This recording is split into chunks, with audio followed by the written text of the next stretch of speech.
Good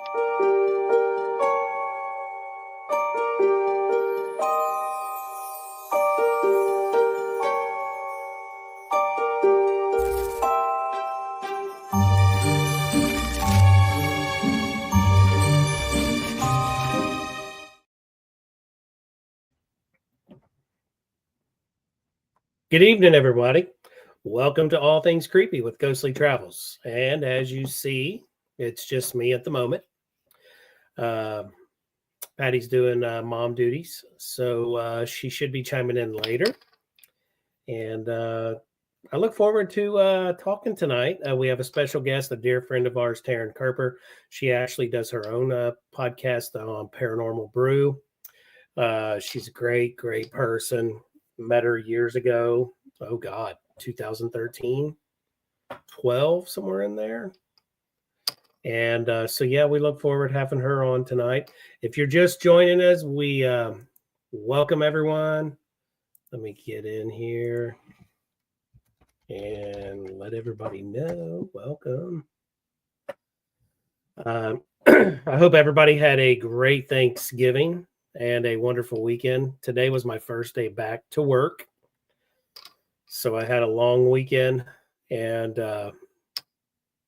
we had a wonderful Thanksgiving. It was just Patty and I. Then Sunday, Savannah, our daughter, she came and her and her roommates, and we had dinner with them and watched a Christmas movie. Nothing major over the weekend. I am looking forward to some paranormal. I'm missing some investigations and I want to get in some. So if anybody's doing any, please let me know. I know a lot of people don't do them between the holidays, but I don't mind if I'm not busy. I would love to investigate. But yeah, I just shared a post too. Some upcoming guests. We have tonight, Taryn. Next week, we have the Wicked Wiccan Sisters. Then we have L&M Paranormal. And then we're off for Christmas. I'm not going to do one that week. January 7th, our first show for the year, Cara Phillip. And right after that will be FHT, Josh and Megan. Great people. I look forward to talking to everybody that I just mentioned. And we're still booking for 2025. So I'm just starting to book. So if you know anyone or if you want to get on here, your team, it's not just paranormal. It could be anything. All things creepy, right? So just shoot me a message. Let me know on Facebook, YouTube. Just let me know.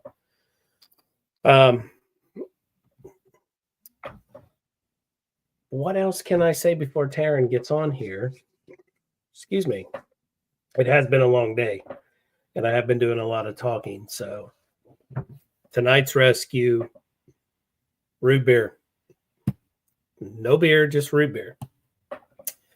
I want to thank everybody that comes on and just chimes in, even if it's for a second. We really appreciate it. I know there's thousands and thousands of podcasts anymore. And I know people are, their time is important. So, an update on my mom. She gets to come home Friday. I'm looking forward to her being home. Therapy as well, doing fantastic.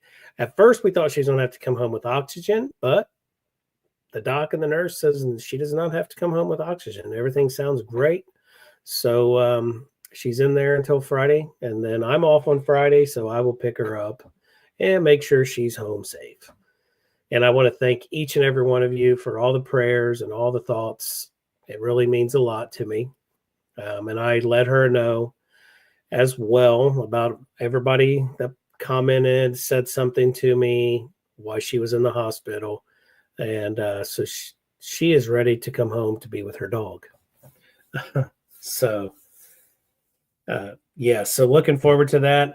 Also looking forward to 2025. We've already been invited to Rhodes Hotel April the 26th. Julie with Pathfinders Paranormal out of Michigan invited us. So Patty and I will be heading up there over there because we're in Cincinnati. So over there. Look forward to it, Jason. I'm excited about it. I've never been, but I'm looking forward to it. Hello, Crystal. I hope everybody has a wonderful week. My day started about 7:30, and I got off the computer at 5:51. So it's been a busy day. Yeah, I'm looking forward to Rhodes. I've known Mike for a long time, and finally get to go over and check out the Rhodes Hotel. That one's been on my bucket list for a very, very long time. We did Asher Walton House down the road on the other end. We did it with Bob and Denise back in September, August. Jim was with us, so it was a fun time. And I just love collaborating with people, you know. I love my team to death. My team, Asher Walton, is pretty good.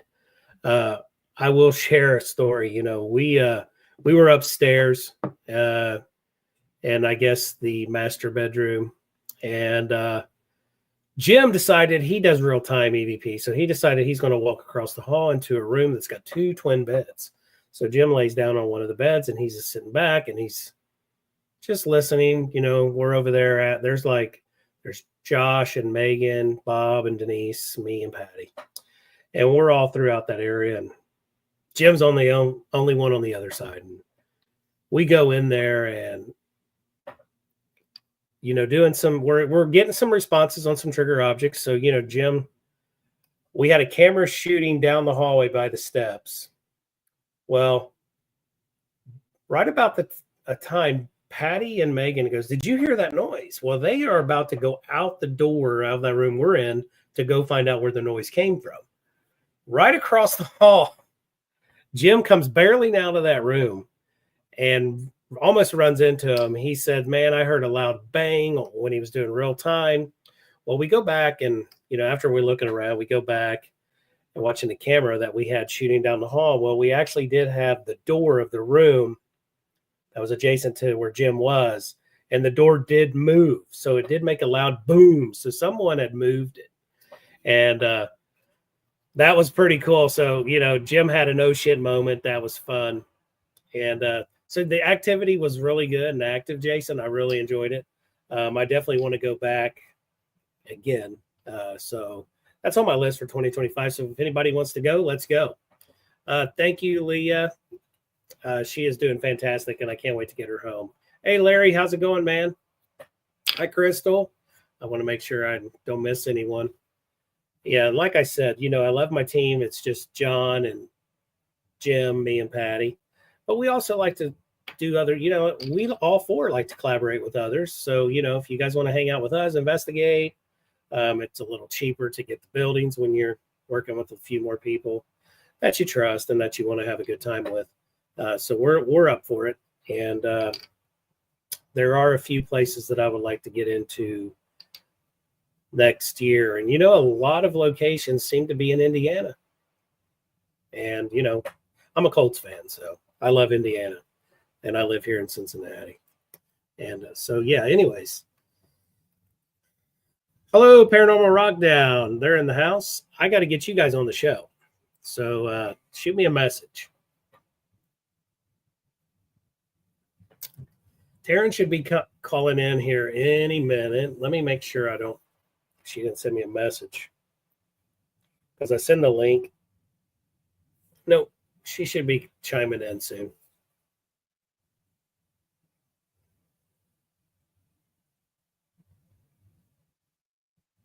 I'm just going to message on her. Waiting on you.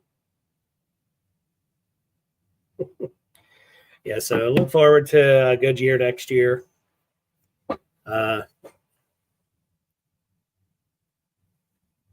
Yeah, there is so many, Crystal, in Indiana. You know, from what I've been to, you know, Randolph County Asylum. That's where we got our cat. Her name is Randy. A little story about that is we were there to do an investigation, and it was October, rainy, and we pulled in and we hear this little sound, and I mean, it's crying, it's pouring the rain, and we go in and we're talking to the people like, hey, you know, you got a little kitten out there. It looks a little beat up. And they're like, oh, it's one of the barn kittens. Well, my wife looks at me and said, if it's there when we leave, we're taking it home. Well, we go out there and sure enough, cat's out there. I go over to the barn. I want to make sure that is a barn cat, you know, see if there's any doors open, any way they can get her in that big barn. And there is no way. So my wife had it locked in her arms and she goes, it's going home. So we took it home and we've had it now. She's 6 years old. So she goes with us.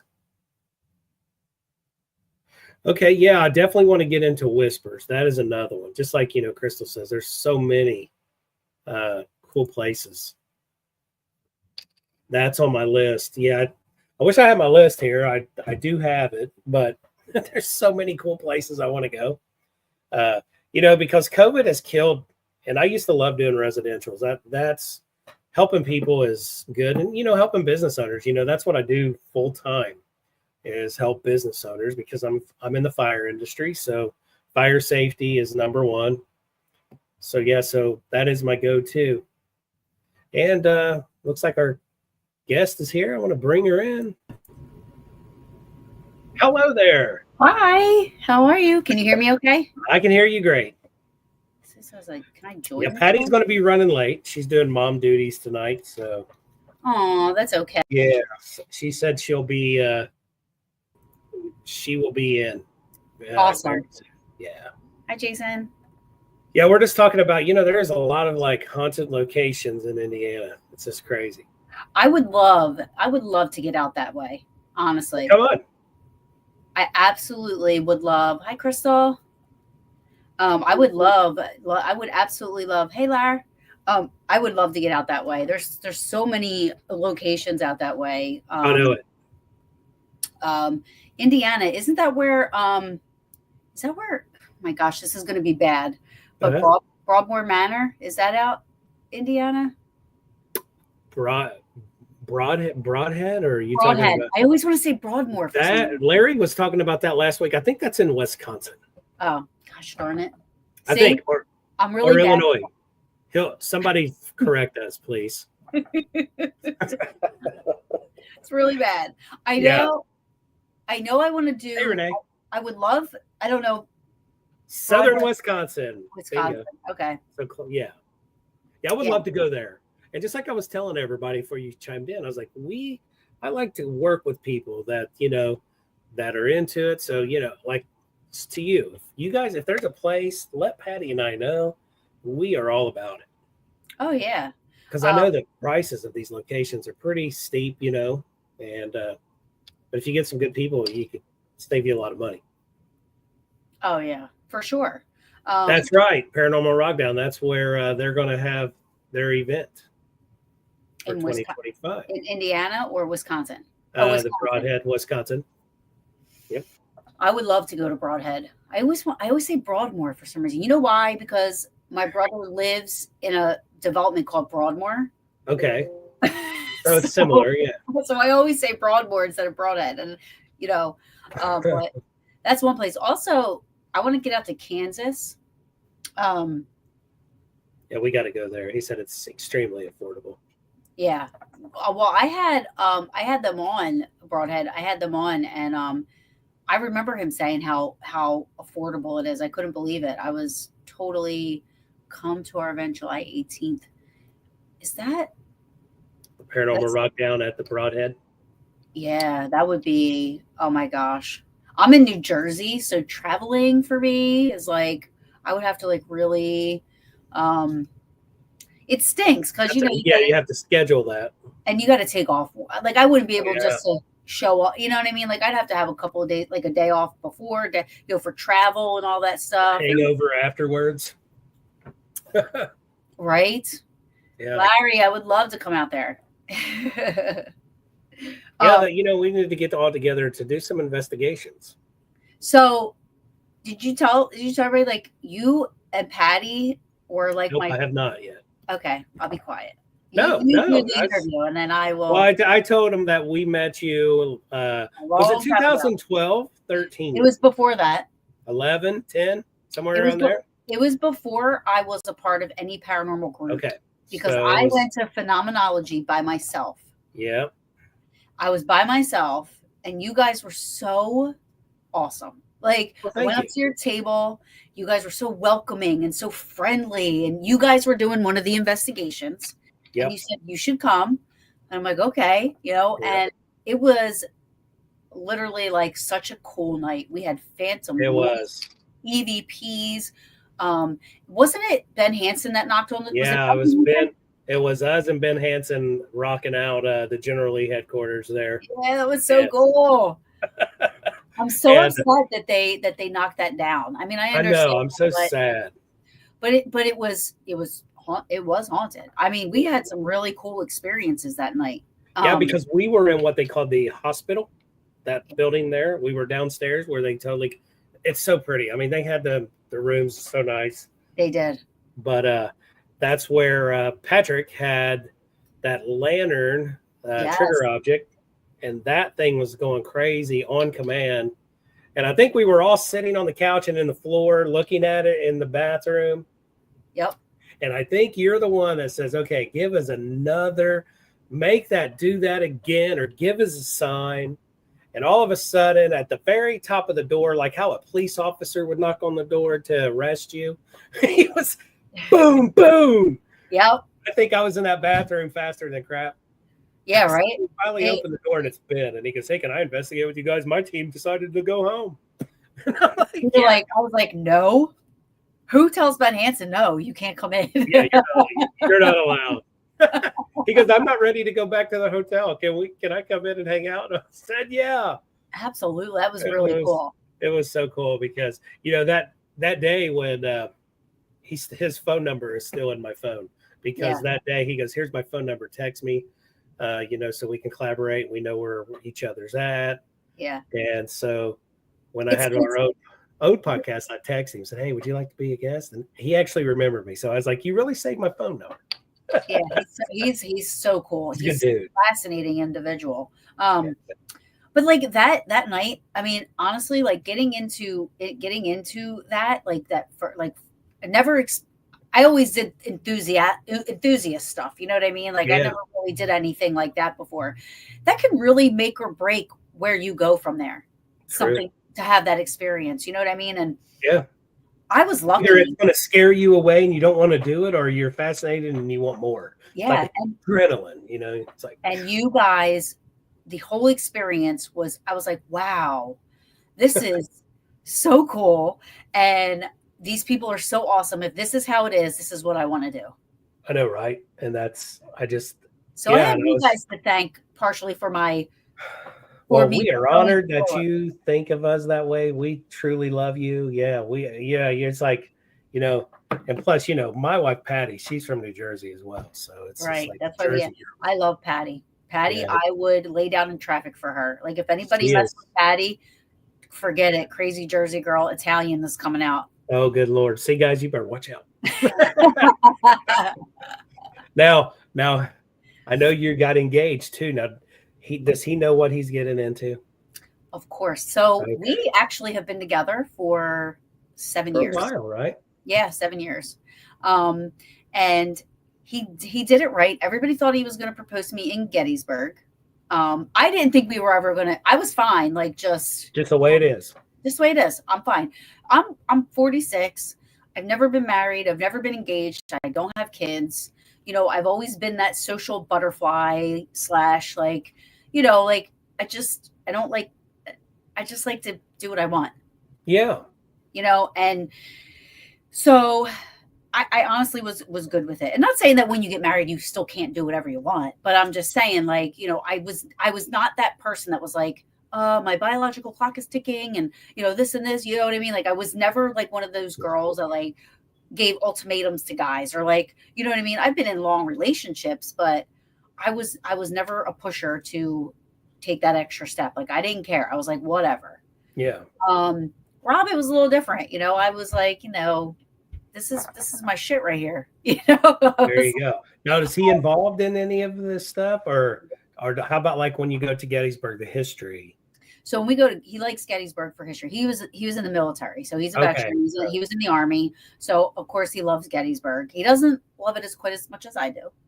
Yeah, I was gonna say, I don't think I know anybody that loves it as much as you do. Because when I hear Gettysburg, your face pops up like they should make you mayor or something for Gettysburg. I don't think anybody else is getting the coordinates tattooed on their arm for Gettysburg. See, I know, right? And you got it. Right? I don't know how to do this. There it is, right there, right? It's right here. Yeah. But he likes. He just doesn't. He's like, I don't want to know it exists. Yeah.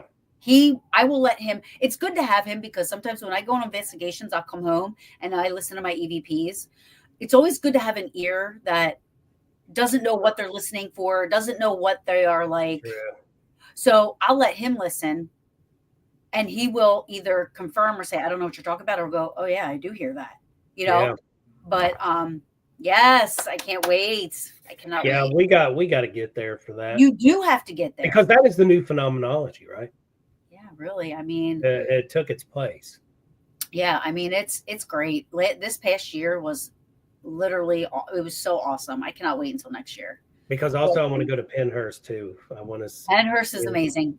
Pennhurst is awesome. I told Gina when she was on and Bob, I was like, you know what? I would just come for, the weekend and just walk around and talk to old friends and meet new friends, rub on someone's bald head that I haven't seen in a while, that I talk to all the time through Taft's family. Yeah, they're oh my God, I love seeing them. And it's great because I get this, everybody's so busy, right? So yeah, they're my friends, you know what I mean? So I love going to these things because I get to see my friends. I get to catch up with everybody that That's you don't exactly get to what catch it up is. with. That's all over the place, even Para Unity, New Jersey Para Unity. Like that's another one that is just awesome. Yeah, I saw him post something that it's set for a date and stuff. Yeah. Yesterday. Yeah. That one seems big. That's huge too. Yeah, they're just, those three events are like, I'm blessed to be a part of it. I volunteer, I work them, you know what I mean? And the bash is a little bit more relaxed because the peaches, so I'm part of the Paranormal Peaches, but we usually do an auction to help raise money. So we'll be at the table, cool. like what we Dana with Dana's Pink Wishes, and this and that. Like we usually will have items for like a silent auction or whatever you want to call it. Buy tickets, put them in. And so we're usually doing that. Para Unity and Pennhurst, I volunteer to work. So I'm usually with Ghost Hunters. So I'm usually there at their table, like either doing the pictures for them or I'm, helping them with the merch and everything like that. But I'm literally, they're my friends, but I'm literally at their beck and call like the whole time there. And I don't mind because they're so awesome. You know what I mean? Like, yeah, they're great people. And when I filmed with them, when they did Ghost Nation, and I had them come to Waynesville, and it took us forever to do the intro, like driving down the road and all that stuff, and pulling up to the place, because I don't know how many cuts we did, because Steve, little shit stick, he liked to mess with me. He says, when we get out of the SUV, because I was right behind him and Tango was right beside me, and I was looking diagonally from Jason. He was driving right at me. Strut, like walk like this. So he started to, but as we came around with the camera, he straightened up, and I'm in front of him, and they're laughing, and I'm like, dude, I'm gonna kill you. That's great. Yeah, just little things, but. He goes, he said, Lee, I just want you to have fun. I don't want you to worry about the cameras being in your face. And I'm like, I'm not worried about that. I was like, but you're killing me here. That was the thing. Like him and Tango, there was one episode when Ghost Hunters was out a long time ago where they did like this. And I talk to them about it all the time because I would absolutely love to see this again. But they did all these outtakes of Tango and Steve, where they would go against each other, you know what I mean? And it was they're so one of the funniest episodes I've ever seen. Yeah, just they mess with each other. Yeah, just like the spiders and oh, I know, I love it. I was reading what Lisa said. She said her great. I'm gonna bring that up. Go ahead, this is your show. No, you do this too. We're doing this together. captured there. Grandfather was wounded and captured there. He passed in Fort Delaware. Oh, wow. That's awesome. I am searching for my connection there. There has to be a connection. So there's two things that I've found so far. And one is there's I'm bringing somebody on. Yay! Hi, babe. Hello. Look at you. Sorry I'm late. Carry on. No, you're looking sexy as ever. I love the do. Zinga. I love your face. I love your smile. And I love Thank you. I was just saying how I'm trying to find my connection to Gettysburg, right? So Yeah. like I found two, but I have my great grandfather, or my great grandfather. I think it was my great grandfather. I think it was my great grandfather. One of that. He died of a massive heart attack on Big Round Top. It was like 1972, right? So he wasn't in the war or anything like that. And really, that's not really a connection there. You know what I mean? That just happened. But when you're there, don't you feel like you can maybe communicate with him? I'm more drawn to the Little Round Top. Are you really? Oh, I love Little Round Top. I love Little Round Top. Yeah, I like it because I can just sit there. Mm-hmm. And I tell people, if just like when they want, if you want to get into paranormal, it's like fishing. You've got to sit and you got to be quiet. Yeah, Little Round Top is awesome. I mean, and that's there. Sunset. I can just sit and be at peace. Yep. I love and it. I wish, and I like tell Patty when we were there last time, just walking around, Mm-hmm. I was like, it's just so peaceful. Even though what happened here, it's just so peaceful. Yeah, it really is baffling how I literally either can go to the Eisenhower farmhouse, watch the sunset there. Little Round Top, I watch the sunset there, but you just sit there and it's like you're like, I don't know how to explain. I can't explain it to anybody. Like you literally become a part of the air and the grounds and the everything. You know what I mean? You feel, and then you sit there and you're like, how did 50,000 casualties happen here? And it's just so peaceful now. It is. I also found that there is a Kerper Deal, and the last name is spelled Diehl, right? So it's my last name and then a hyphen and then Deal, but she's buried in Evergreen Cemetery that's next to the National Soldier Cemetery. Oh, yeah. But I am trying to find the connection with us, and I'm having a hard time. I'm sure it's there. Did you try stopping at any of the locations in Gettysburg? You mean the like a historical place? Yeah, like historical. I never thought about that, actually. I never thought about that. That's a good idea.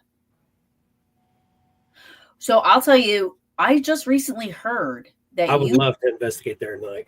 But I just heard that you can pay and sign up to either camp overnight or like be there overnight, but you have to now this is like loosely heard. Yeah. I don't want to look into it because I would love to do that. But they just opened up 3 farmhouses in the park. Now I did hear that too about a couple of the farmhouses. Yes, they opened up 3 farmhouses. Now off season, I think it's $250 a night, but they sleep like 6 to 10 people. And then in season, I think it's $350, which is more like towards the summer. But even $350, and if you have 6 to 10 people, yeah, you're not even that. Just have like 4 people, Right. So I would absolutely love to do it. Yeah. Now, when we went it was 2 years ago, Patty's friend, Ryan, that she grew up, went to school with, he lives in Gettysburg. Jelly. And we went, it was 4th of July. Was that what it was? Yeah. And he invited us, and he says, already got you guys' rooms taken care of, which he put us in the Cashtown Inn. Oh, nice. Yeah. And that was awesome. Yeah. I investigated once, but it was towards the end of the previous owner. It was one of his last weekends there, I think. So it was kind of like, not a good time. We had some stuff happen, but he did not conduct himself very professionally. Sadly. That's sad. So it was a little difficult to investigate. It ended sooner than what we were told it was going to end. All kinds of stuff happened. You know what I mean? But while we were there, we absolutely had stuff happen. I mean, knocks on doors and reactions to the what's that dun, dun, dun, dun, dun, and you ask knocks, like all kinds of stuff happened that night. We got EVPs up in Lee's room, but unfortunately there was a lot of contamination, so I would like to go back because when we were there, someone brought in a deer. Like a baby doe. I'm like, what the heck? I come down the steps and it's standing right there at the door inside the building. What? And I'm like, did I just step back in time? Is this dinner for tomorrow? Aww, Lee. No, it's someone's pet.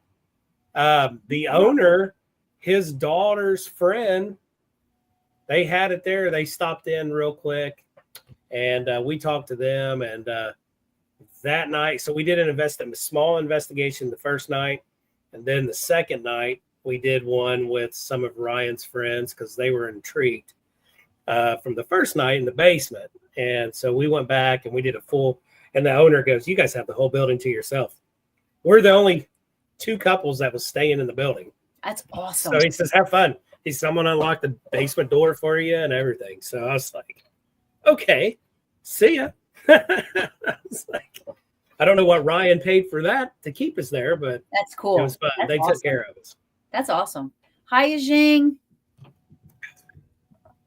Hello. I have to say hi to her. She's in Indonesia. Wow. Yes. She is one of my dearest friends. She watches Paranormal Brew all the time. She is just awesome. You have a friend for life with the Jing. I'm not even kidding you. Welcome to All Things Creepy.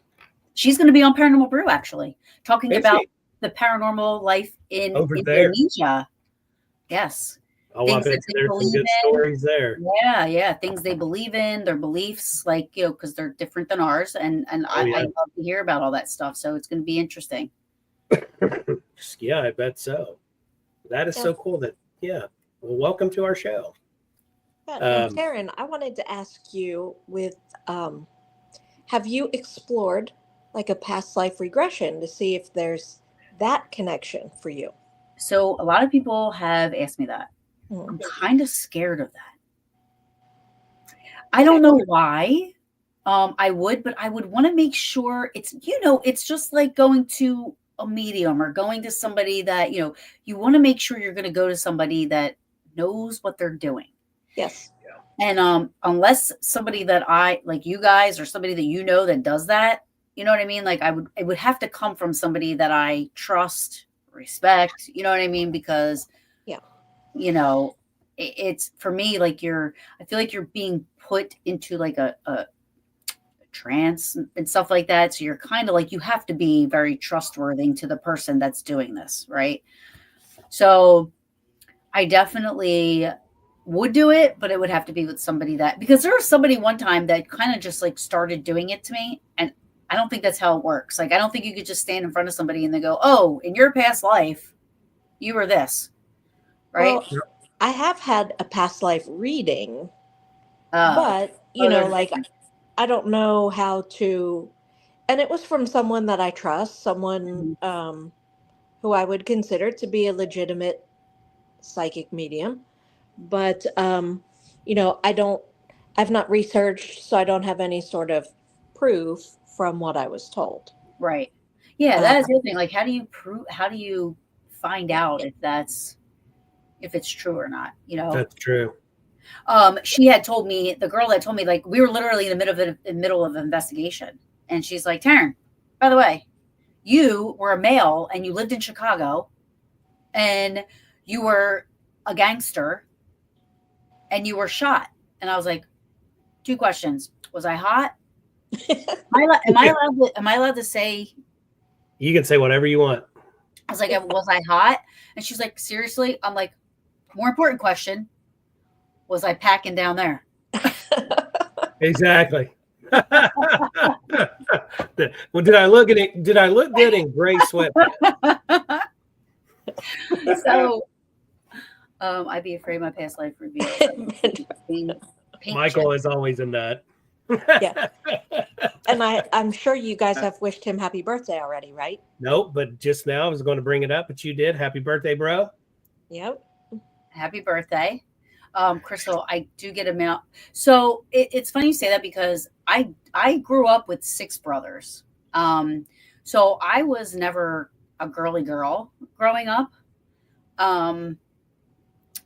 You know, I didn't play with Barbies. I was climbing trees and, you know, building forts in the woods. And you know what I mean? I was doing boy stuff, you know, when I was growing up. So, yeah, I mean, I tend to gravitate. I mean, I do have a lot of women best friends now that I'm older, but growing up, I always gravitated more towards men. I hung out with a lot of guys, you know what I mean? I could always get along with guys and, you know. Well, you had brothers, right? You have brothers. Six brothers. See, there you go. Yeah. So you felt safe and that. Yeah. You felt the you know, it's like, hey, I can hang out with my brothers and they're friends. Yeah, I have 6 brothers and they're younger than me, but I call my little brothers, but they literally tower over me now. They're just big boys, you know, and police officers and this and that, you know what I mean? So now, you know, when we were younger, I would, you know, stick up for them and, you know, this and that. Now I say one thing and they're like, what's going on? You know?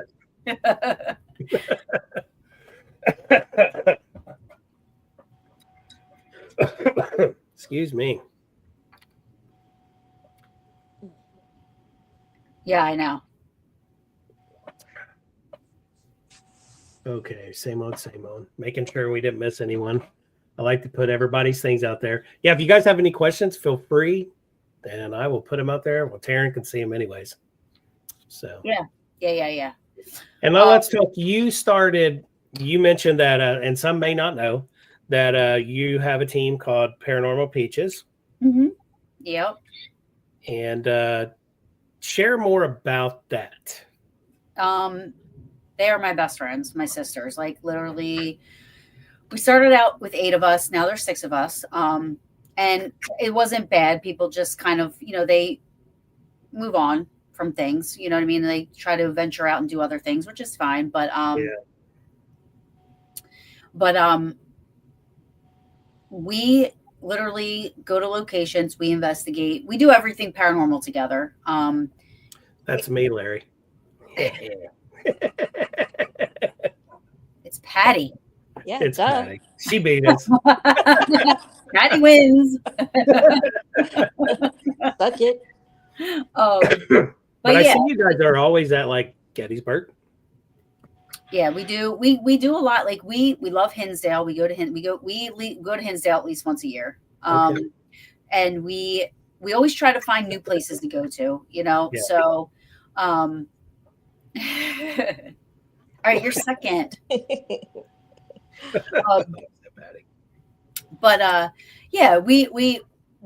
do the events together. We go to all these locations together, and we've had some and the thing is we don't have like a lot of the stuff that you know, like the YouTubers do with all the filming and this and that. Like we're just there to investigate, have our experiences. We're not out to prove anything to anybody.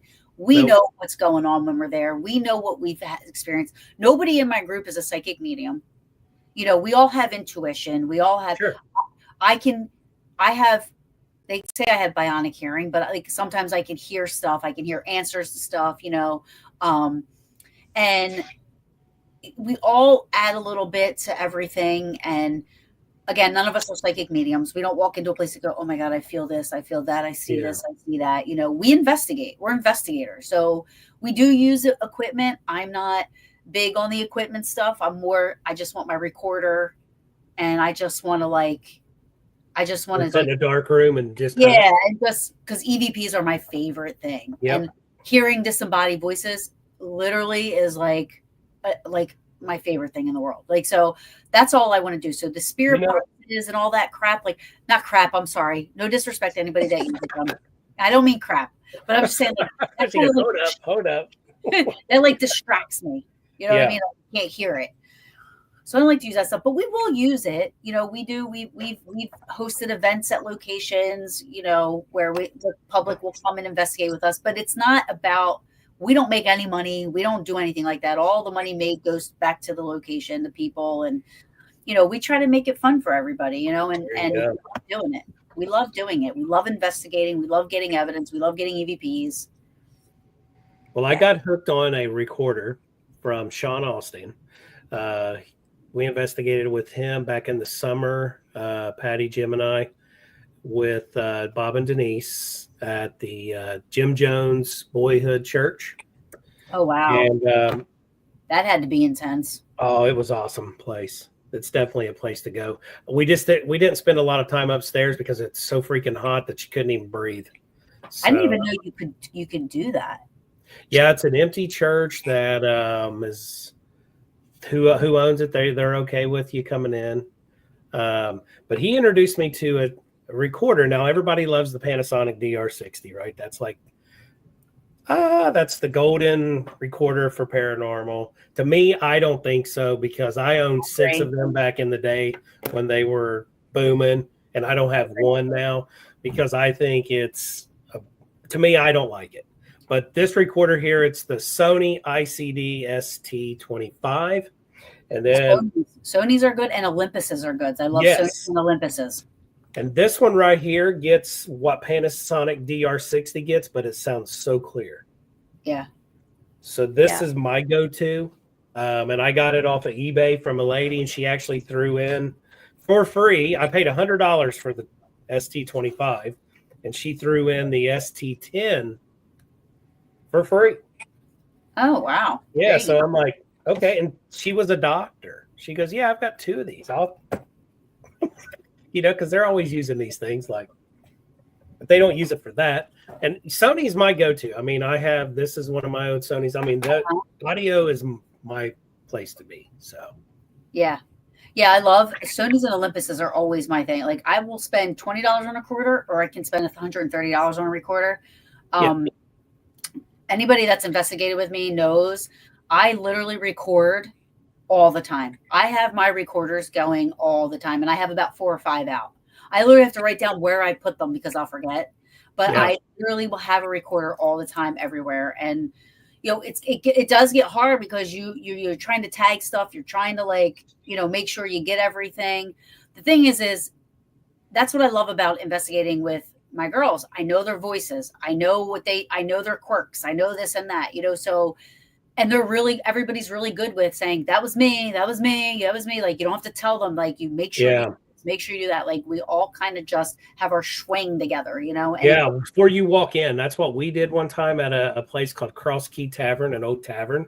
And I just go ahead and turn my recorder and don't say nothing. I just set it on the mantle above the fireplace. Yeah. You record. That night we go over it. Holy crap, you hear these 2 kids talking to each other. Yep. And it says, it's the only side. And I'm like, what? That's like crisp clear. We had no kids with us. That's awesome. I love it. Now, Crystal asked this right here. If you ran into this, film investigations for a network, because you was able to do your own thing, probably get special locations, but I'm sure TV would have you restricted. I've never ran into that.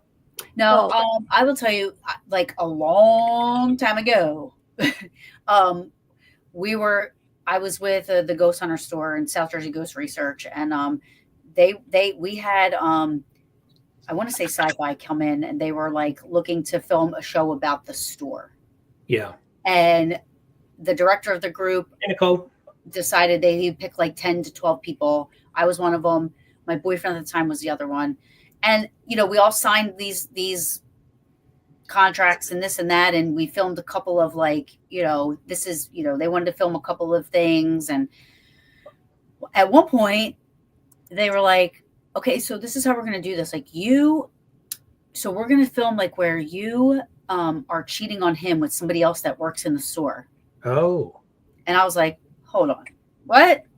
I was like, no, I'm not doing that.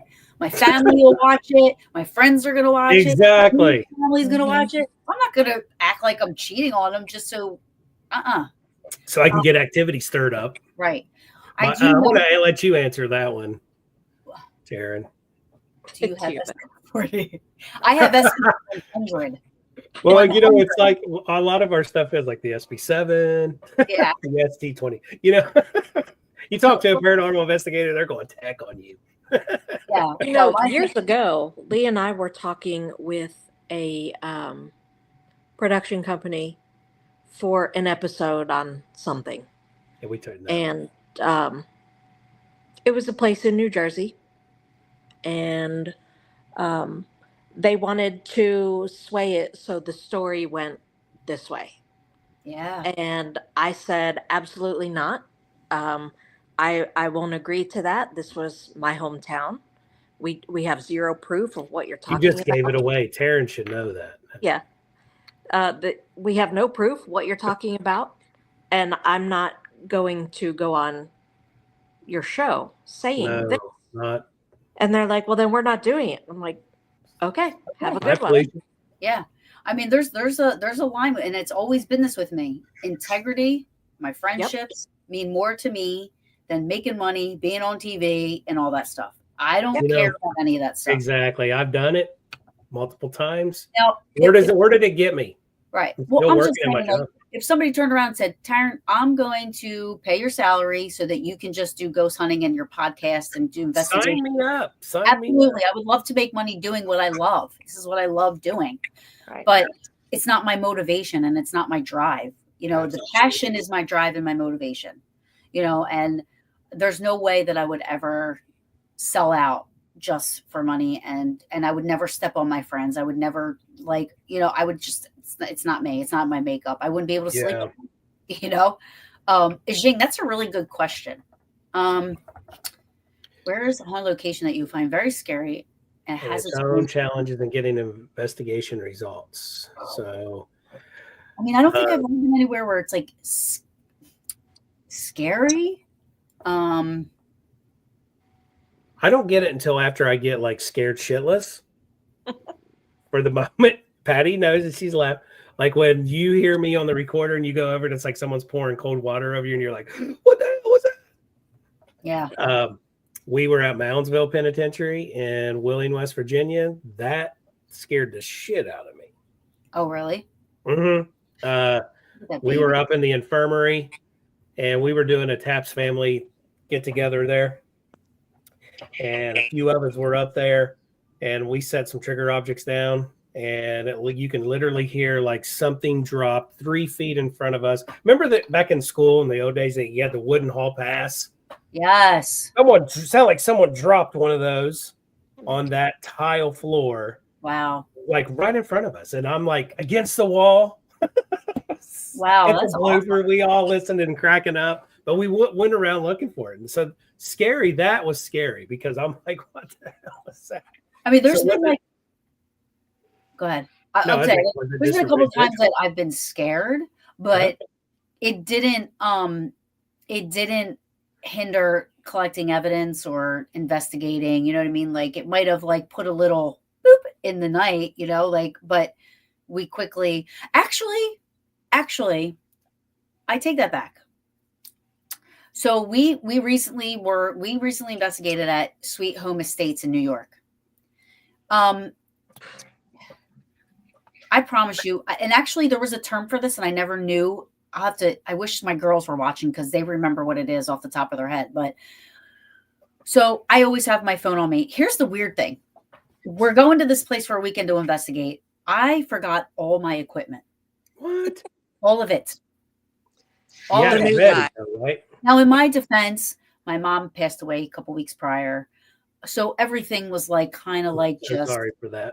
I needed a break. So for me, we were going on investigation, but for me, it was more like this getting away with my girls. I knew we were talking about hot tubs and wine and, because they have a hot tub there. I was like looking forward to just R&R and just getting away.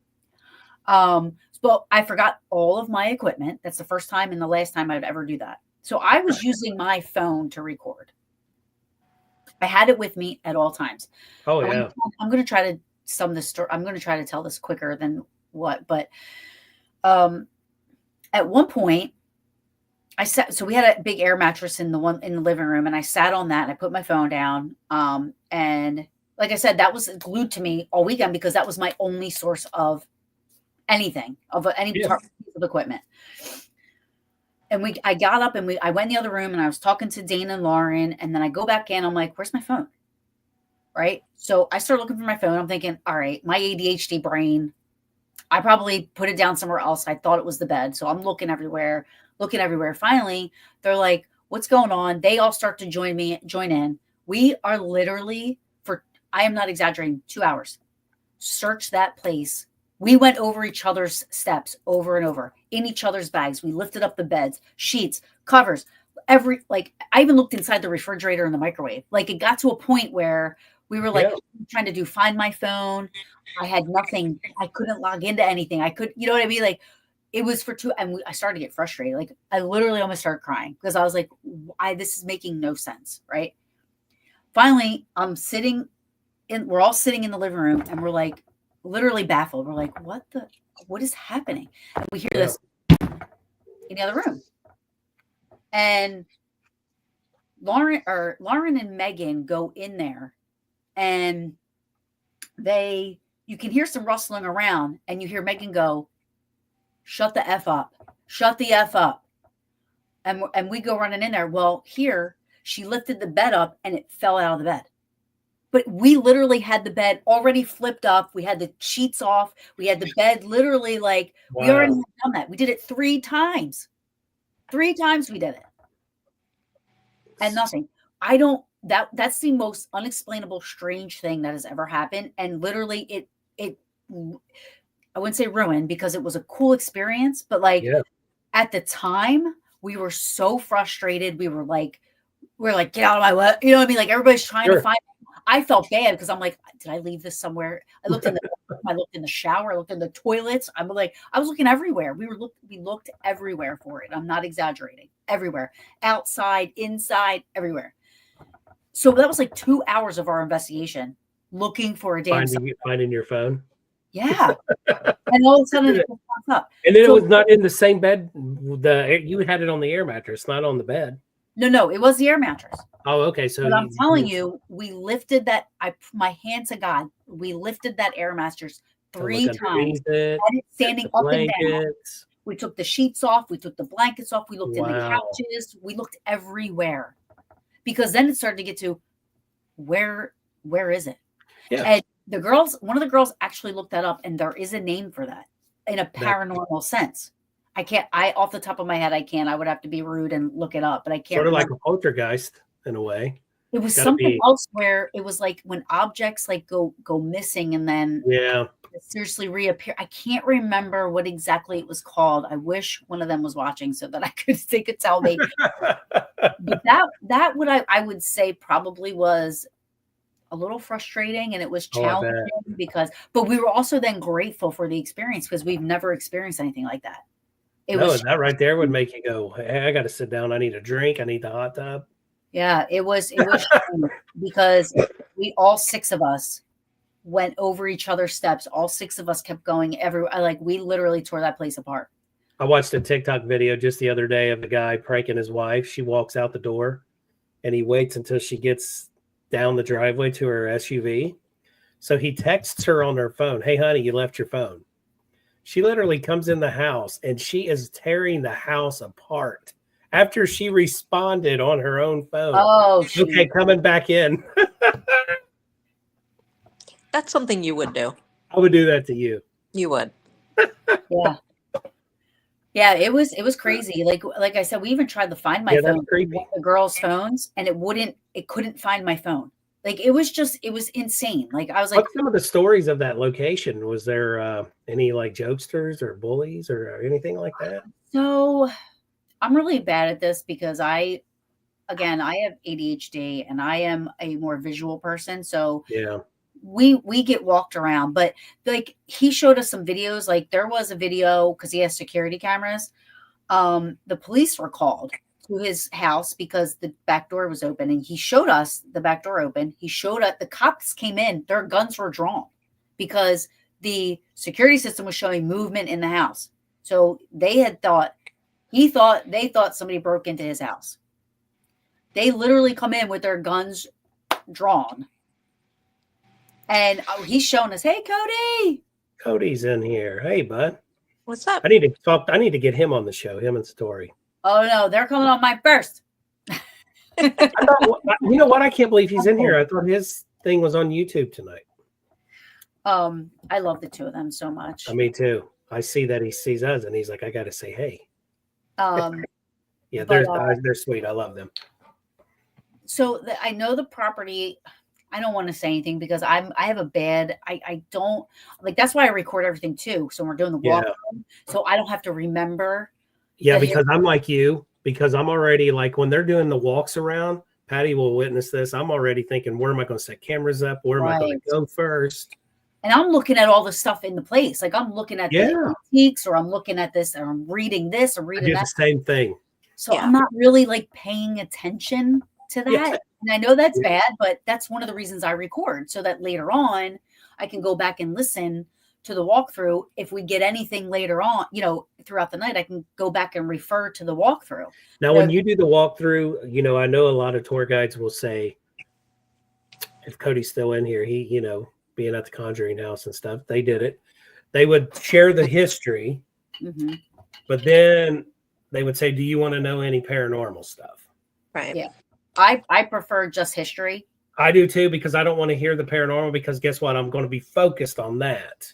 Yeah. And then that's where I'm going to spend my time, and I feel like I'm going to lose out everywhere else. Yep. Yeah. We were somewhere recently that they wouldn't let us record our tour. And I can't remember where we were, but I was very disappointed.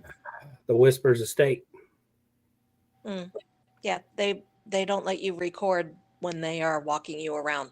Really? Mm-hmm. Don't know why. Didn't ask why. The tour guide lady said, we prefer you not to record during the walk around.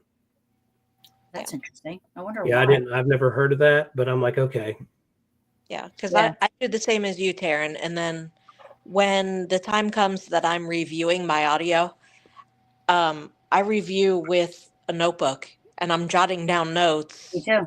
Yep. At the same time. And then, if I capture something, I'm also jotting down like what had just happened, or, because then later, you're like, oh, hey, 2 seconds before that, this, and this went off. I try not to get distracted by all of the other equipment at the same time, but, I do try to document everything as well. So, yeah. And that's, and I mean, to me, that's important. The documentation and, being aware of your surroundings and, stuff like that. Like for me, in a perfect world, for me, I would like to go into a location in complete silence and just lay on the floor and close my eyes and listen, smell, hear everything that's going on in that place, because so I know if I hear something that's familiar, or if I hear, you know what I mean? I'll know to say, well, that noise doesn't sound right. On Crystal's point on this, it was not just the history. It was the whole time she walked us through the building. And then of course some people wanted to hear the paranormal stuff, and I walked away because I'm like, don't want to hear that. Yeah, I don't like hearing paranormal claims. I just want to hear. Now, some places you like that are real big and well known, it's hard to avoid because you've heard the stories, right? You've heard them, you've watched them on so many shows. Right. It's like, okay, I'm just ready to get down to playtime. Yeah, there's a place that we're trying to get into, and it's. I really hope we do. I don't know if I can say anything, because it's kind of like a place where it's like kind of. Oh yeah, I've what she just said there. I'm sure everyone has experienced that. It's what I like to say. There's so much you can add to that when you go into. It's the totally opposite of what they're sharing. Absolutely. Because we're all energy. So we may pick up someone that was attached to somebody in there a week ago, that their loved one or anything, and we're picking up a story. Right. We've done it in a residential where we come to help the residential people and residents, and then find out there's a kid that's coming through the voice recorder, the SB7, and they're trying to get our attention to go outside. And then the homeowners look at each other and they're like, oh my God. I was like, does any of this make sense? And they're like, yeah, just last summer, a boy committed suicide in our backyard because the house, that's like a horseshoe, the road. So they're in the middle of the horseshoe. And then over here, the girl's dad said, you're not allowed to see the boy anymore. So he parked on the other side and he ran through their yards. He loved this girl and it didn't happen. And he killed himself at their tree. Oh, wow. And this had nothing to do with what. And I'm like, what? So the boy was there to share a story. That's awesome. See, for me, private houses are a little different for me. Like when I do a private house, I definitely want to know. I definitely want to know the history of the location, but I also want to know what the people are experiencing in their house because. So I want to hear their stories. I want to hear what they think they're experiencing. I want to hear, because if there's any way, especially when they're afraid, because if there's any way that I can talk to them and say, listen, this can be causing this, this can be causing that, and to kind of like dial down the fear that they have because all they know is what they see on TV or on YouTube, and you can dial it down. It can kind of calm the energy down. And I hate to use that word, but the energy in the house, like, because if everybody's all scared and hyped up, you know what I mean? Like jacked up on dew. Yeah. Like you just kind of like, if you can help them to like calm it down a little bit. Yeah, and we go, and I'm sure people that's watching, or you've probably experienced this too. We go into these homes, and you're helping them, and because we don't know them from Adam, and we just met them maybe a week or two prior. We do a preliminary. We come and do the investigation with the team, and all of a sudden, for one, they get mad when you say, "Well, maybe it's this because it sounds like this," So the word debunk. So we debunk that. Now I can't say that what you experienced is that because I wasn't here when that happened. Or then when you get there and they're having a party because they invited their friends because they got paranormal investigators. Yeah. We zero tolerance anymore because it's happened to us too many times. Yeah. So I'm like, nope, we're done. Because I'm not walking around investigating your home where your kids are that lay in these rooms and this is their home. This is their place, their safe haven, and you're drunk and your friends are drunk and you guys just want to see how our gadgets work. I don't think so. That's happened to me once. Like, I love private houses. I love helping people. I'm in the medical field, right? So I love helping people. And if there's any way that I can help somebody, and if it's something that I'm not comfortable with or I'm not familiar with, I will refer them out to somebody that I know can help them or will help them. Absolutely. We've got a Facebook, we being in the paranormal, you grow and you learn from people and you're like, hey, I know somebody that can help you with this. Yep. I don't know how many times I've reached out to Bill Bean on situations. Yeah. Yeah. I mean, we watched him do, it's been years ago, but we watched him do deliverance on the phone. We were in Columbus, Ohio at this residential. He called me up like prior to that and said, this house that you're going to, because he saw my post, he said, I feel something's not right. So when we're there walking through, getting all the story, their son, their oldest son dipped into, seances, Ouija boards. And then they said, well, we got to show you something. They take us back up to his room and they pull back the carpet and he's got a pentagram on that he drew on the floor. And he goes, yeah, he was into like the devil worshiping stuff. And I'm like, whoa. So we go back downstairs after hearing that story. And here he comes and he goes, Lee, and I turn and he hands me and I grab a satanic Bible and I did not want to touch it, but he made me so mad. I got so mad at the moment. I was like, give me something. We're putting this in a bag. I took it and walked off their property across the street and these big electrical boxes and I tucked it in there. I said, as long as we're here, it's going to stay over there. Mm-hmm. Yeah. And it was just, but then I called Bill Bean in to do a deliverance because this family was torn up. I mean, the husband and wife lived in this home. They were getting a divorce. They had nothing to do with each other. She tried to call the boy. He knew what was happening. Something was telling him, stay away from mom and dad's house because we're there. And they knew what Bill. So when Bill started to do this deliverance, he had me fill up the bathtub with water, throw some sea salt in it. They had to stand in it. They had to hold arms. I'm standing there with my phone. Patty's in the doorway. Patrick and Jim's down the steps listening with, making sure. It was just crazy. I've never experienced anything like that before. Wow. Yeah, it But was like a whirlwind all around us. There was just like, it's hard to explain. It was just like a lot of, exactly what I said. It was like a tornado surrounding us, Wow. downstairs, rushing up the stairs because this bathroom was right at the top of the stairs basically. And it was just crazy. And they had a younger child also. They did. They had a not there that 15-year-old night, boy. but He had some issues. right. But I mean, like my last private houses that have come my way have not resulted in an investigation. We were able to help the family without doing an investigation. And for me, that's a successful private house. absolutely. Not having to do an investigation is successful. To me, when it comes to private homes, if you can help the family without. That's where it's at. Yeah. Mm-hmm. Jim just asked, what's been your favorite investigation of 2024? That's a good question. It's tough too, because we had so many good. Hinsdale floored me. Sweet Home Estates floored me. Bird Mansion floored me. You go to places like that and you don't really expect to, Hi, Jenny. Hi, Jenny. I'm just sharing what they're doing. They're arguing over here. Don't let me kick your chin. Hey, Bob's here. Hi, Bobo. Yo, Bo. Oh, Crystal, I love you. They're doing so many. Yeah, that's right. She's got a brace on.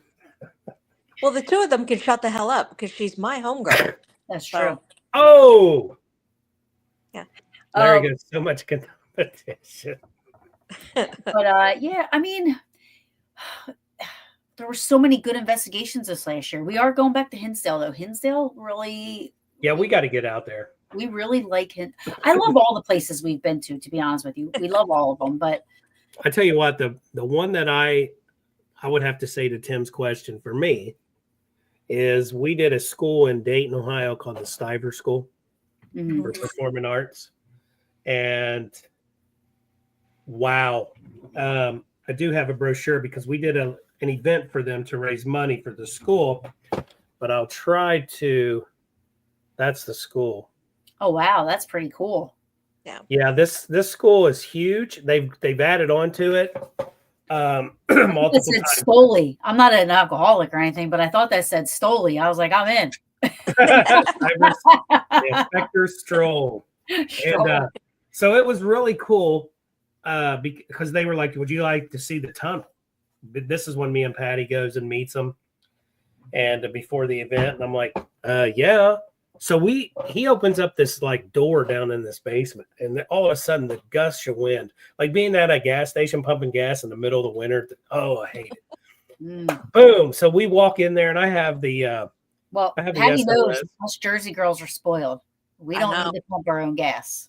I know. That's why I hate Jersey people don't have to pump their own gas. We are spoiled. We don't. I know. I got in trouble doing that my first time visiting. Yeah, you get in trouble if you do it. You just crack that window and yell out, "Fill it regular," and then.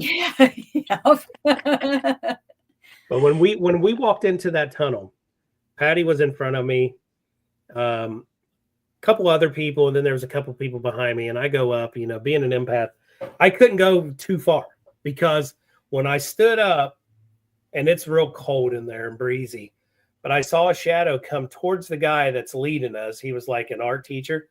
He goes around him. Comes in front of Patty. Patty walks perfect to miss the shadow. And then it's coming at me. And as it's getting close, it felt like something was just squeezing right here. Oh, yeah. I wouldn't like that. And I couldn't catch my breath. And I have asthma problems. So Patty goes, you all right? And I'm like, no, I got to get out of here. I was like, so I turned around and they're like, do you know how to get back? I said, I will find my way because I know we didn't go too far in this, but I can't go no farther. Right. And that's the first time that's ever happened to where something like that has pushed me completely out of the way. I don't know.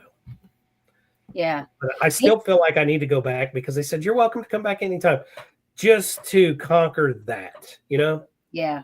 When you experience something like that. Well, that's the thing. Hinsdale, I know a lot of people go there. I know a lot of people, have been there and stuff. And, but I had an experience outside that really scared the shit out of me. I'm not even kidding you. Like, I literally thought I saw a bear coming towards us.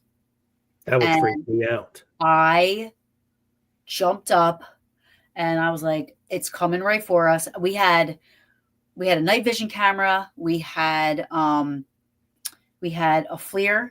And I was both, and I could see this thing like this.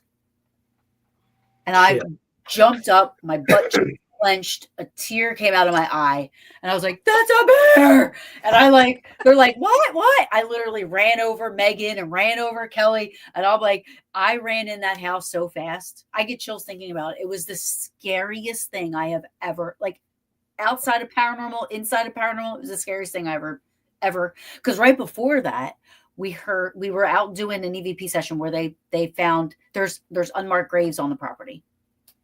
And there's like sticks there that kind of point out where they're at. We were doing an EVP session out there. But what sounded like a rock being dropped on a big mound of dirt. It was like this boom. Boom. And I was like, what the hell was that? So I'm like, I got the vision, I got the night vision, we got the FLIR, and I'm like, I already am like a little weird with woods and being, in the wood, around the woods and everything like that. So, I was already, so I was like, let's just go back towards the house a little bit. And right where we were at was where this thing was coming from. Bro, jeez. I didn't go back outside the rest of the weekend at night. I was so scared. And the girls went out afterwards and they said even like it felt different out there after, you know what I mean? And I don't know if it was because my story kind of freaked them out a little bit and they went out there but yeah, because it was in their head. Yeah, maybe, but it was, and it's interesting because before we started investigating, we were out by the bonfire. We had a bonfire going, we had a glass of wine, and we're just hanging out and chilling. But they started playing like the Indian drum music. Oh, damn. Yeah, that right there, you're opening up a can of worms. So I'm not familiar with that stuff. So that's kind of stuff does make me a little uncomfortable because I just don't, because, you hear like some of that stuff is like a story absolutely. Right. I don't know what, I swear it was a bear. They're telling me it wasn't a bear, yeah. It was the scariest. It was very scary to me. Because what I was going to ask you, speaking of the tribal stuff, as the bear was approaching you, sort of like a shapeshifter, did you see anything like that? So what was interesting was when I first initially, so Hinsdale, if anybody hasn't been to Hinsdale, I'll just say real quick. So the back of the house, if you walk out about 15 to 20 feet, you're in the woods, right? There's chairs all around. There's a bonfire. And if you go like another 50, and don't quote me on exact feet, but then there's like somewhere where you can go up into the woods and there's like a giving tree up there, which we already did all that stuff. We gave to the property and we did, blessings, all that kind of stuff. So I heard a bang coming from like where the house is. Now, I turned around my flashlight like this. Now I had all the other equipment in my lap, and I'm looking because I was seeing if one of the other girls that was in the house, we split up. I wanted to see if they were like opening the refrigerator, if they opened the door, or if they were coming out of the bathroom. I waited for really maybe 5 minutes, which is a long time when you're waiting to see anybody walking around in the kitchen, right? Absolutely. And I was like, okay. As I went back around to come with the flashlight, I saw shiny eyes. And I was like, oh, what was that? And when I first went back with the flashlight, all I saw were the eyes. So I grabbed the FLIR and the night vision. And when I put the FLIR up, it turned like this to the side. And when it turned to the side, it was big, huge. So you thought, oh shit, it's a bear. I thought it was a bear. And then when I grabbed the other, like the FLIR, it turned to the side. So all I was seeing like this big thing. And then I grabbed the night vision. And the whole time I'm going, I think that's a bear. I think that's a bear. And the girls are like, where? I'm like, right out there. And I grab the, and as I'm looking at it again, that's when I start to see it coming towards us like this. And I go, a deer would not be walking towards us. They're afraid of us, right? A deer wouldn't be coming towards us. And it was like coming towards us like I'm on a mission. And all I could think of, I want your wine. They're like knocking my head off my shoulders. I was like, woo! And literally everything on my lap stayed out there for 2 hours because I forgot that it flew off my lap. And I ran in there so fast. You're like, I'm getting in the house. Whatever's out there can stay outside. I don't make fun of the dude run anymore because I totally did that. Not when you experience your own battles. I totally did it. I know, right? Oh my God. But yeah, that was probably one of the scariest things that I ever experienced. Whether or not it was paranormal, I have no idea. But we did an old farmhouse residential case years ago. And we knew there was tribal on the property, which is now they grow corn. And so we're back there and it's winter. It's middle of the winter. And we're walking on this old broken down corn that they've, plowed over, but it's just like ice breaking.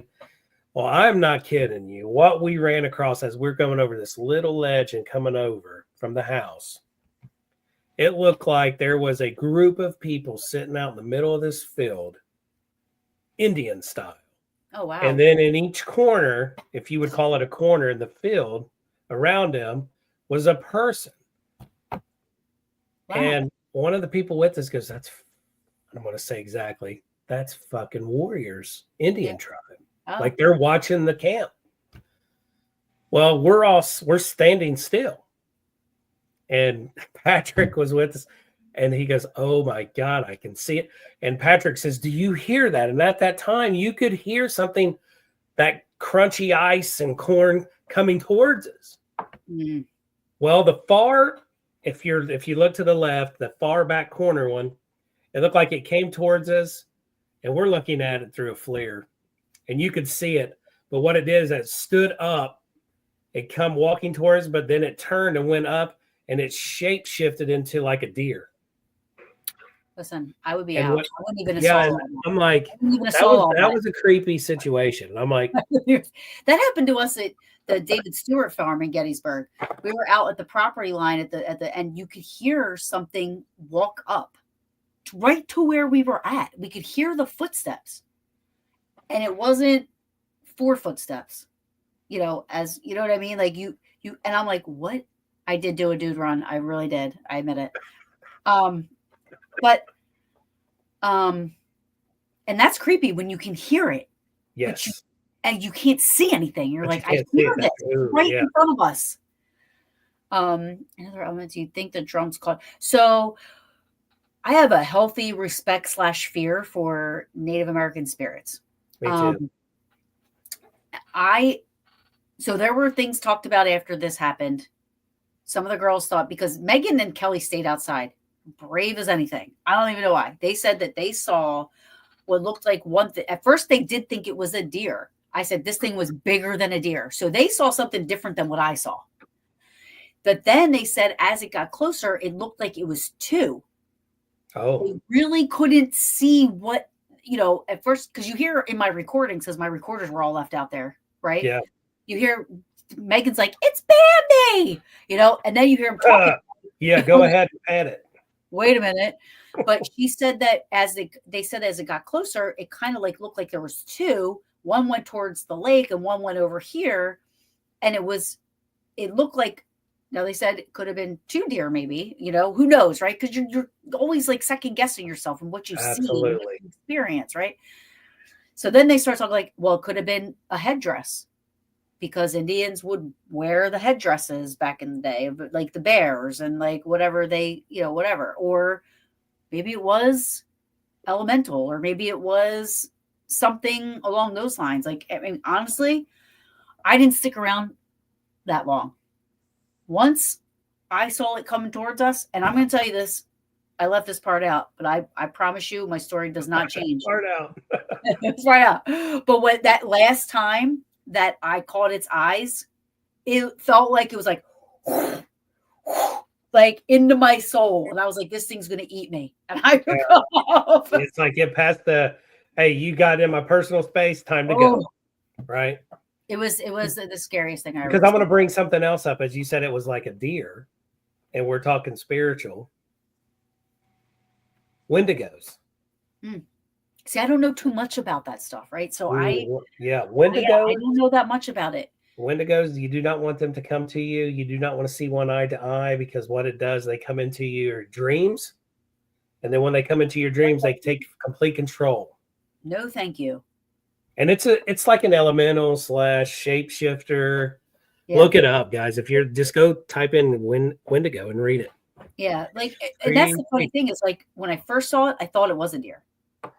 And then when I put this up and how big it was, I was like, oh, that's no deer.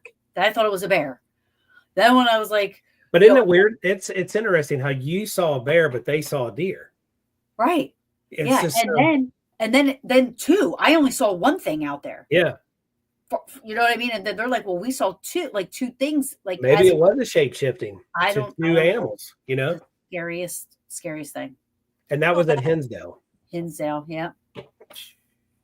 You know, and sometimes Lee and I could both have let's say the three of us are investigating together. We could all three be running voice recorders, but we might only capture something on one of them. Right. And is it because it was meant for you to hear it? You know, I mean, I hate when that happens. If I'm the one that caught it, I'm like Alex on Project Fear. Are you serious right now? Yeah, I love when that happens. Like, to me, if you don't pick it up on every single recorder, the chances of it being paranormal, to me, go up higher. Absolutely. Right, I agree. Yeah, so I love when that happens. Yeah, totally agree. Yeah, I am an EVP. See, that's awesome, because that's exactly how we are. I love doing audio. Yes. That's my go-to. Yep, me because too. After doing it for so many years, your ears get in tuned. You hear things different. So if I give it to my neighbor and I'm saying, here, listen to this, and we all three hear the same thing because we've been doing this for so long.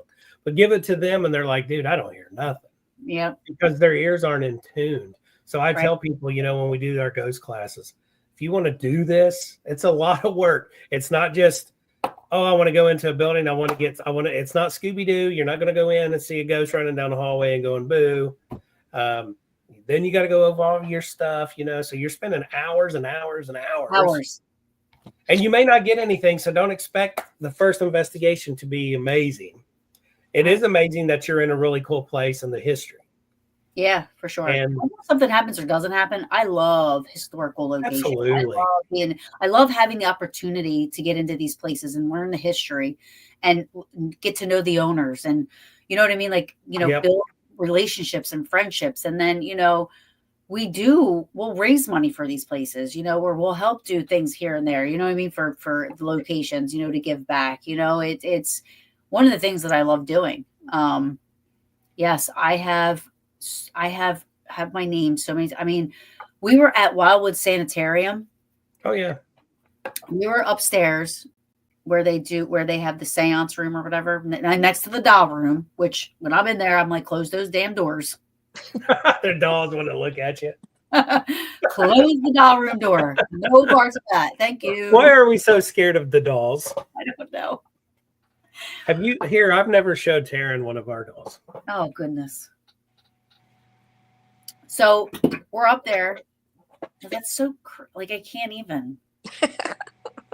You want to see the only dolls I own are this. Hold on. That's Jordan Knight. I figured it was New Kids on the Block. Yeah. I have Jordan a Danny doll and I have a Frank Sinatra doll. That's it. Hey, that's all that matters is the Frank Sinatra. But we were upstairs and I again, like I said, I hear disembodied voices, not all the time, but a lot of the time. And I thought I heard somebody say my name. And I said, and we were all up there. Nobody was anywhere else. And I said, did somebody just say my name? And they're like, no. They were talking, but I said, did one of you guys just say my name? And they're like, no. So I stopped my one recorder right away, rewound it. And I played it back and they're like, everybody's like, holy fucking shit. How did you hear that? I was like, I don't know. It was in my ear. I was like, I don't know how to explain it. They're like, that really said Taryn. I'm like, I know. And I was like, I was really hoping it was one of you. I was like, yeah, that's me. I'm like, don't say my name. Yeah, it happens. Well, everybody said it all night. Let me say it once. Yeah, it's happened to me a couple of times. Yeah. And I can't explain that stuff. That EVPs I cannot explain. You know, Nope.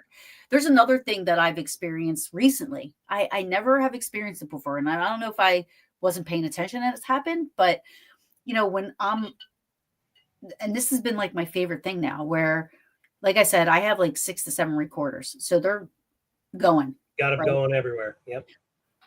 So we were at a location in Jersey, and they like to do EVP bursts. So my recorders will stay going the entire time. They'll use a recorder to do a burst. We'll listen back to the burst. My recorder's still going. It's recording everything. So there'll be times where when we're listening back to the burst, my recorder's picking up the answers to the burst, not to the actual initial EVP burst. Oh, you know wow. what I'm saying? So like we'll ask the questions on the recorder that we're doing the burst on. You don't hear the answers, but you'll hear it on my recorder answering. And then this one place in Jersey we were at, we were doing that, and we listened, and we thought we heard an EVP on the recorder, right, during the burst. So we rewound it. And when we rewound it, and I'm telling you what, it was loud. It was like this loud, yes, yeah, you know, and it was loud. So when we rewound it and we're trying to we couldn't find it. And I'm like, what the fuck? Where did it go? Everybody's like, we all heard that. So I was like, hold on a minute. I rewound my recorder. It was actually a disembodied voice that all of us heard. It got called on my recorder, but it wasn't a part of the EVP burst. It was an actual answer, but I got it on my recorder. It's just, did you follow that? Did I explain that right? Yeah. It's like what Patty was saying, like, you know, we all have recorders, but it goes to the certain one. Yeah. I think that's just fascinating to me. Like, and how do you explain that? That's hard to explain. I mean, it's like, well, we know the spirit is over there by that. That's all we can explain. Like, that is over there. And it was like a question, like, did you own all these dresses? And you hear a woman say, yeah. And we're like, oh, we thought we got it on the EVP burst. So we're like rewinding. She was excited you were talking about something that she had and she enjoyed. Yeah. And we're like, oh, we got that. And we rewound the recorder, and we're like, wait a minute, where did it go? Like, we were talking about that last week with Larry about, you know, how he approaches investigating, you know, instead of going in and asking the same questions that everybody asks every night, just more personal questions. Yeah. Yeah. And yeah. I like to ask, like, can you see us? Yeah. Can you see us? What if they can't see us? What if they can only hear us? Or what if they, you know, who knows? Or I also like to ask, because I will often wonder if they're seeing the location we're at as it was when they were there, or are they seeing what it looks like now? Exactly. Yeah, I like to ask, what are you looking at right now? Yeah, what can that's you a good see one. right now? Yeah, what do you Larry see? says, I like to talk about food. Yeah. We do too. It always goes that way. Yeah. Always turns into food. Yeah, for sure. I'm a fatty too. You are not. Neither of you are. Yeah, he goes, I'm a fatty. So am I. So of course we're going to talk about food, because we've drained ourselves hours into investigations, and it's 1:00 in the morning, and it's like, you know what sounds good right now? A piece of pizza. Yeah. And then we're talking about it. Then that's when you all of a sudden get a really nice activity goes on. It's like, hey, what about us? Yep. Because, you know, I was telling Larry this, where sometimes we investigate and I'm picking up stuff that it's like they can see us. And I'm thinking, okay, are we dead? Like the movie The Others. Oh, I love that movie. Are they alive? And, you know, it's creepy when you get those kind of audio, like, what? I'm not dead. Right. But the Bible says when we leave this earth, we're going to heaven where that's life. So we must be dead to get there. Yeah. Yeah. Just like it's creepy. And just like, oh man, I still go with it when we get those types of questions. I'm like, just go with it. Yeah. Yeah. Casey. What's wrong? He goes, Everybody. Yeah, that's true. everybody love it. Oh, and So Crystal true. has a question here. That's true. Yeah. I hope they could. I do too. I tell I know everybody, we've kept you over, Taryn, because we usually just go to 8 to 9, but I wanted Patty to be in for a while. oh yeah, yeah, no So how problem. can people get a hold of you?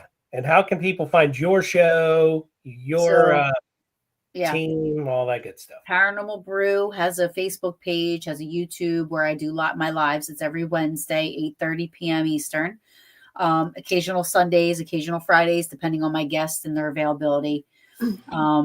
But it's mainly every Wednesday at 8:30 p.m. Eastern. I'm booked through February next year, so I'm excited to have the people on that have coming up. Also, Paranormal Peaches has a group page. You must know one of us to join. Unfortunately, with all the crazy people in the paranormal field, we have to be a little selective of who we allow into our group. Who you want to select onto your pages? Yeah. Yeah. So, it's we just share our adventures on the Peaches page, and obviously I'm on Facebook, I'm on Instagram, TikTok, X, all the social media platforms. I don't do a lot on I'm mostly TikTok and Facebook and YouTube with my stuff. I do try to go on Instagram a little bit more. X, I haven't been on there in a while, but yeah, I mean, really just look me up, and I'm always willing to talk and chat and hang out and whatever and have fun. Yeah. And remember, she's got her own show, guys, Paranormal Brew. So Paranormal Brew. if you're looking to get out there and share your story, which you guys have been on a couple of times. Yeah, I love going on. Yeah, and it'll be 8 years this April I've been doing Paranormal Brew. So it's been 8 years since we've known you. Oh, it's been more than that. Brew. It's been longer for us. Yeah, longer. Been doing it that long? Does it feel like it's been that long? No.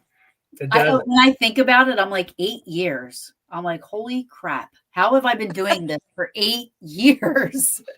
I must love it because it really, I must love it. I'm like, because you were doing it when we had our own podcast. Yes, you started it then. I remember. Yeah, and just like spring of this year, I told Patty, I was like, I want to get back into it. But she said, what's stopping you? And I was like, nothing. So finally, I pulled the trigger and I made it happen. So right now I'm booking up till like middle of January. Yeah. But I'm looking for people. So if you know anyone. Absolutely. Yeah. Would love to have them on. I put it through Facebook, our YouTube, and Spotify. Are you paranormal only? Because I have a lot of. Nope, I'm not. And all things creepy. Yeah, I know. I'll tell you something. Justin Bamforth. He is a researcher of Men in Black, anything unexplained, stuff like that. His website is normalparanormal.org. Normalparanormal.org. That's an interesting. He is fascinating. Fascinating. He actually, I had him on because he did a case and wrote about it, about this guy named Gary Sudbrink, who received 4 odd phone calls from an unknown source. The verbiage and the phone calls were recorded on an answer machine because this was the 80s, so it was one of those recorders. And it was listening to those calls were very creepy. You want to talk about creepy?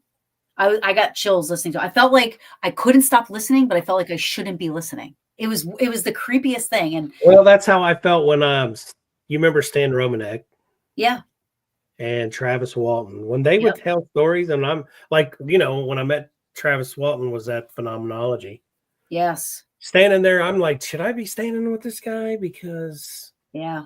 I mean, it was that creepy, but interesting at the same time. And it's just like yeah, this thing, I mean, the verbiage was like, if it was somebody that was pranking him, like the verbiage that was used just wasn't, you would have to really, really be calculated and really sit down.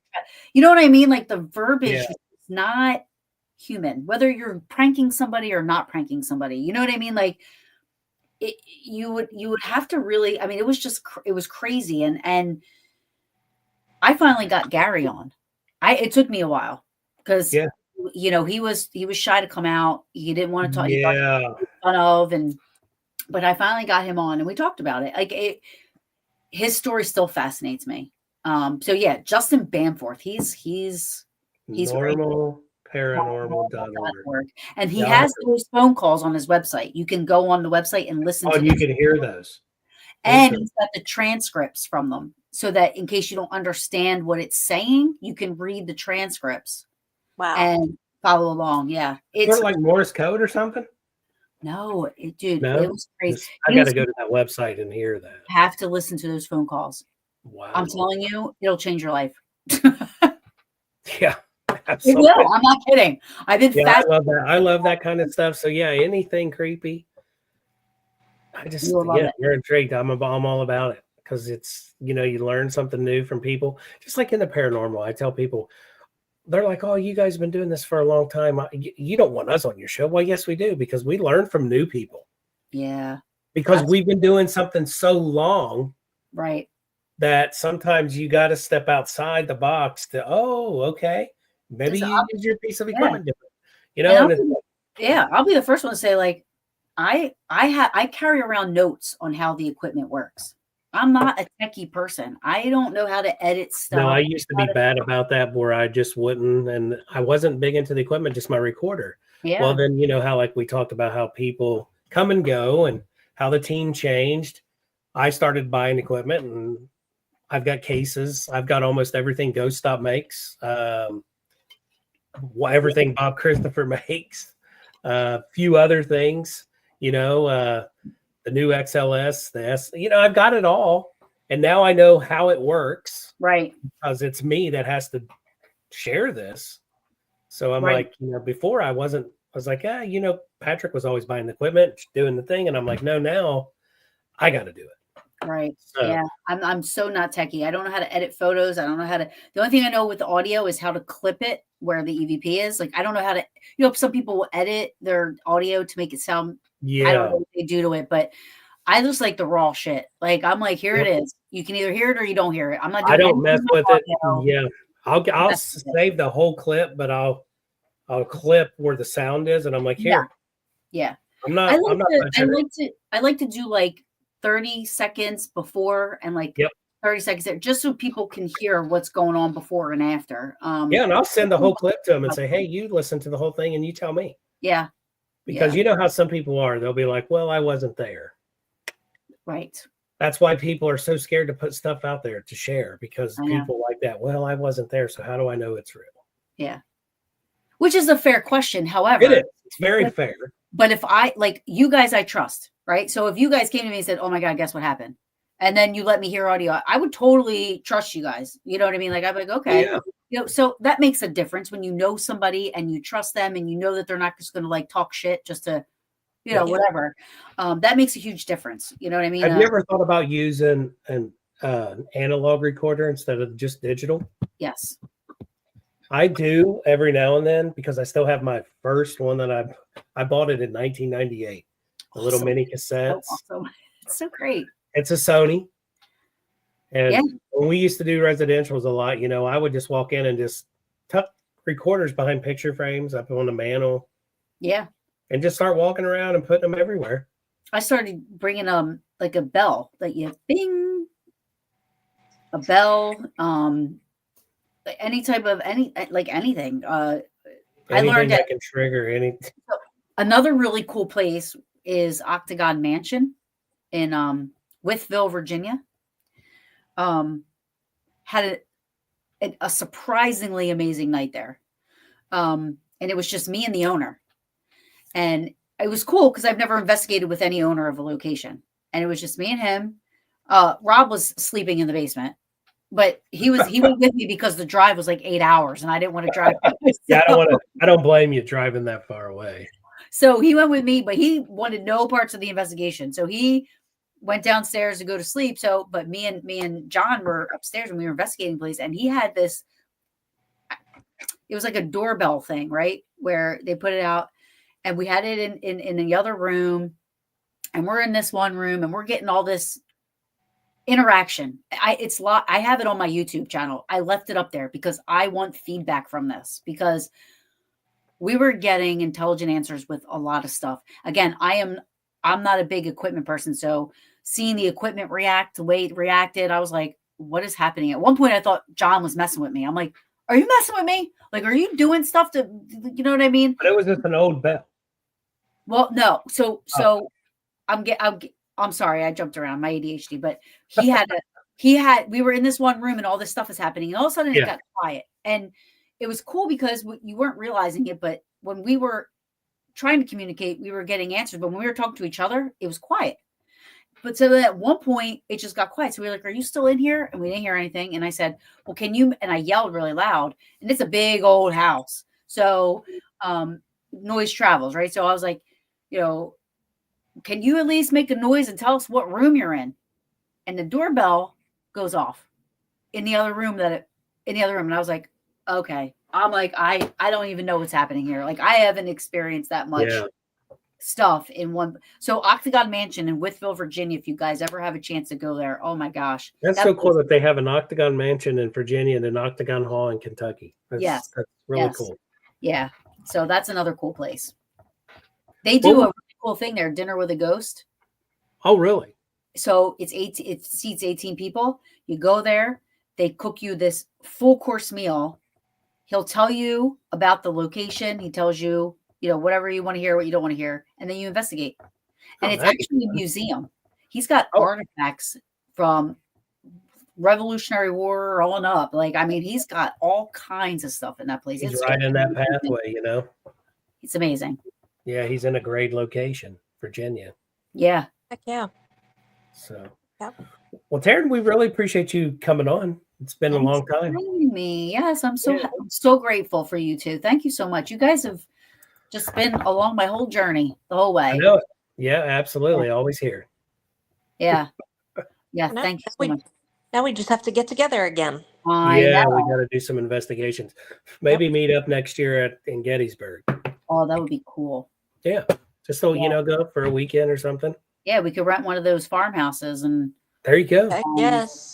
Stay in the park in the pitch black and wear black so we can go out into the fields and Yep. So they don't know it. And be in jail. Yeah, in jail the next day. Those park rangers don't mess around. No, I was gonna say they don't. They do not mess around. Well, you have a wonderful night. Thank you. And thanks again for coming on. And we don't talk. Merry Christmas. Happy New Year. Too. I'll be in Gettysburg for New Year's. Oh, nice. I figured so. Yeah, it's just around the corner, Absolutely. Yeah, because my big 50 birthday is January 2nd. Oh, wow. Oh, that's my Rob's birthday. Is it? Yeah. January 2nd? January 2nd. He'll be 6'1". I had a girl. Yeah, he's that. It's hard to show the camera. There it is. Right there. Yep. That's his birthday. Cool. It's very stressful to buy gifts for Christmas, and then you have to worry about a birthday a week later. So ask Patty, and then ask my mom. She goes, "Oh my God!" When I was growing up, she said, "This sucked." Yep, that's what he says. He goes, "It really sucks." Yeah. Luckily, Leah's a spoiled baby, and he's like, "I want this. I want this. I want this." And then whatever she doesn't buy me, I just buy it. Yeah, I'm the same. I like to celebrate the whole month is my birthday. You know what I mean? Like, I'm like, what are we doing? That's what you women do. I think there's a few of Patty's friends. Well, it's September. It's my birthday month. I'm like, oh. And see, I'm March 2nd. You're January 2nd. So we're lucky. We get it at the beginning of the month. So we literally get a whole month. You can have the whole month. Yeah. That's what I try to tell the cops when I get pulled up. Hey, my tags are good through January. No, they're not. They're good on your birthday. Just till your birthday, bud. Yeah. Well, thanks again for joining us. And we Thank appreciate you. it. And we will talk to you soon. Absolutely. Thank you guys. I love you both so Love much. you. Love you. See ya. See ya. Bye-bye. Bye.